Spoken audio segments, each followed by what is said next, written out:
Hey, what's up, Truth Seekers? This is part two. I'm usually on top of the technical stuff, so we're going to do it live like Bill O'Reilly.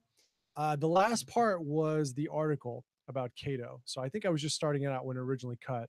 I'm going to put that back up, and then I'll try to finish the ending rant as best I can. It was pretty epic, so I'm not sure if I could do it twice. But as Truman Madsen said, you can't put your hand in the same place in water.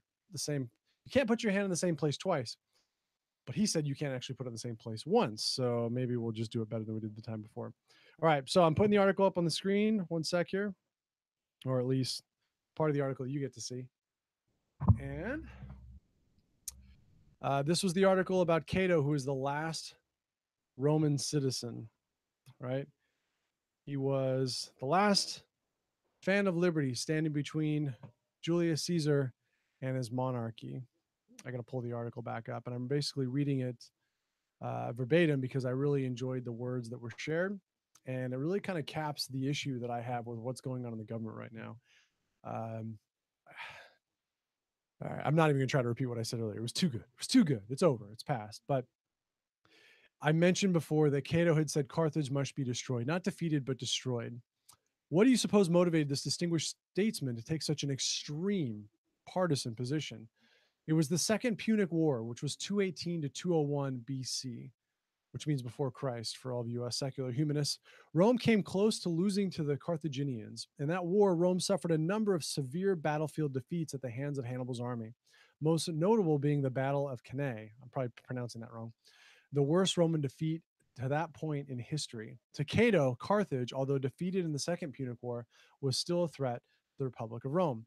Now, if you move ahead in time, today we see the depravity and anti-Americanism that is prevalent in today's Democratic Party is literally putting the constitutional republic at risk. Is this an exaggeration? Am I using hyperbole? Let's take a closer examination. On social issues, the Democrats are the leading force of moral decay in America.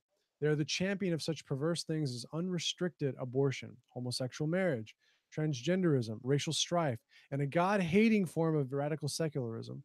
They corrupt every institution in the US with these, quote, novel concepts, unquote, from our schools to the military, to the media, to Hollywood, everything in between. The one thing these initiatives all have in common is that they rot out the foundation of the republic and they undermine the nuclear family. When it comes to economic matters, democratic policies suffocate growth through regulations, high taxes, crony capitalism. In the party's view, personal self sufficiency, independence, and holding a traditional family together are sins, while dependency on government is a virtue. Judging by their behavior, the only growth the Democrats applaud and work towards is growth in government, growth in the welfare rolls, and growth in the influx of third world immigrants to the country. Immigration deserves a special comment. As is often correctly said, demographics is destiny, or demography is destiny, as I like to say it. Look at the quantity and quality of the type of immigration the Democrats push for. To the Democrats whose creed is diversity is strength, unless it's intellectual diversity, America will be worthy only when its composition mirrors that of the United Nations. If such a suicidal attitude prevails, then the United States, as we know it, is gone. So the question is, do the Democrats care? If they do, it's only that the transformation hasn't happened fast enough. Now, I mentioned earlier, or I read earlier about this idea of welfare rolls, growth in the influx of third world immigrants, and growth in government. I thought it was interesting that Larry Reed, or Lawrence Reed, who runs FEE, actually is someone who I had on my show when I first started. You can find it on YouTube. It's probably one of my first 5 videos that I did. Yeah, let me actually put my mug back up here so we can chat. Um, he wrote a book called Are We Rome? And he did a quote at some point where he said, you know, it's really interesting that all the ideas that Democrats push for most fiercely, you know, there's welfare, there's education, public education, immigration. Anytime you hear the word reform, it's always attached to one of those ideas. You got welfare reform, immigration reform, VA reform, healthcare reform, education reform, tax reform, spending reform. These are all things that the Democrats push. If they were doing it right, they wouldn't require reform. If they were good ideas, if they were unpolluted, if they were good for the moral and character fibers in America, they wouldn't need to be reformed. They would just be good ideas that help people, but they're not. They're ideas that take liberty away from us. They're ideas that get us farther away from the constitutional founders' directive for this country, which is why they need to be reformed, which is the next logical question is, do they actually have any attempt to reform? Do they actually have any desire to do that? Or is it all talk because they need to make it look like they're doing something that's helpful while secretly it's undermining us. That's the poison apple theory, right? Adam and Eve, Snow White, this apple will make you all these things, but really it's actually poison. And if you take it, I will have power over you. So that's a question I want to throw out there. As I think I know where I was. Okay. As for the rule of law, the Democrats have no respect for it, save for the instances where it might serve their purpose. And this lawless attitude is not reserved merely for Democratic politicians, but extends to the would-be philosopher kings. I butchered that word last time. And Democrats want as judges. A man like the late Anthony Scalia, I love him or hate him, he was an originalist, right? He believed that he should interpret the law as it's written with the intent for which it was written, as prescribed in the Constitution. He was an anathema to Democrats. Judges like Scalia limit constitutional behavior. Democrats, on the other hand, want judges to turn the written law into loosey-goosey tools to remake the country according to their whims. When it comes to the corruption of legislating from the bench, the Democrats have been highly successful due to an always complicit media and a far too often a complacent Republican Party. I totally agree with that. Now, here's something interesting. In past presidential races since the 1980s, the only election results Democrats accepted as legitimate are the elections they win. To the Democrats, the presidencies of George W. Bush, one of the first ones I can recall voting in because of my age, and so Donald Trump were illegitimate. And the Democrats acted accordingly for years at the detriment of the entire nation. This erodes the foundation of the electoral process, which bodes ill for the country. True or untrue? What we're seeing today is an unprecedented example of Democrat lawlessness. Actually, that kind of reminds me, if you're a soccer fan, I remember that when the coach now for Man City used to coach Barcelona, they would have a game where they would lose. And the player, and he at the end, I forget the guy's name just because we're talking or we're having this stream. Any other time I'd be able to remember it. He coached Bayern, he coaches Man City, he coached Barcelona. I'm embarrassed. I got to pull my stream up so one of you guys can comment and tell me who it is. And it was hilarious because after the game was over, he's like, "We are Barcelona. We don't complain about the referees. That's beneath us." But during the entire game, that's all they were doing is B&W and getting the referee's face and kind of doing this thing, which I never figure out what that means in a soccer game. Seal with no arms. So that's what that reminds me of. Sorry, big time squirrel. What we are seeing today is does that squabbling, does that complaining, does that murmuring about the electoral process help the country or does it hurt it? Does it inspire trust and distill reinforcement of shared values, or does it sow seeds of distrust and conflict? You tell me. What we're seeing today is unprecedented example of democratic lawlessness, which I think is fostered by those seeds of distrust because they can justify it. Continuing on, there are operatives at high levels in the FBI, the Justice Department, the Department of Justice, and some intelligence agencies actually work to derail the presidential campaign of Donald Trump and then continue to try to overturn the election results after he won. This is staggering. This development is now being exposed. It's bad for the country. Since the takeover of the Democratic Party by the McGovernites, just want to make sure you can still hear me. Hello? Yep. By the McGovernites, in the early 1970s, the Democrats have steadily drifted from the liberalism of Harry Truman and JFK to the dark left-wing darkness, that's redundant, of Barack Obama, Nancy Pelosi, Harry Reid, who ironically called Barack Obama a clean, articulate black man with no Negro dialect, no discernible Negro dialect, Hillary Clinton, and the rest. Blows my mind. When in power, the Democrats are oppressors. Think of the abuses of the IRS, the EPA, the FBI, the DOJ. When out of power, Democrats are energized as hateful antagonists to anyone who disagrees with them. You object to open borders? You're a racist. You criticize Hillary Clinton? You're a sexist. You think marriage should be only between a man and a woman for the betterment of society and the propagation of the race? It's pro-science. You're a hate-filled homophobe. You believe in the God of the Bible? You're a fanatic, akin to Muslim terrorists. It's gotten to the point that if you're white, you're even a closeted racist who's committing, what do they call, microaggressions and needs to have your score docked on the SATs. It's Orwellian doublethink. The right way to view the Democrats is that they are the running dogs of the left. Now, I didn't know about this till I read it here. So I knew everything else, of course. So there's no mistake of what I mean.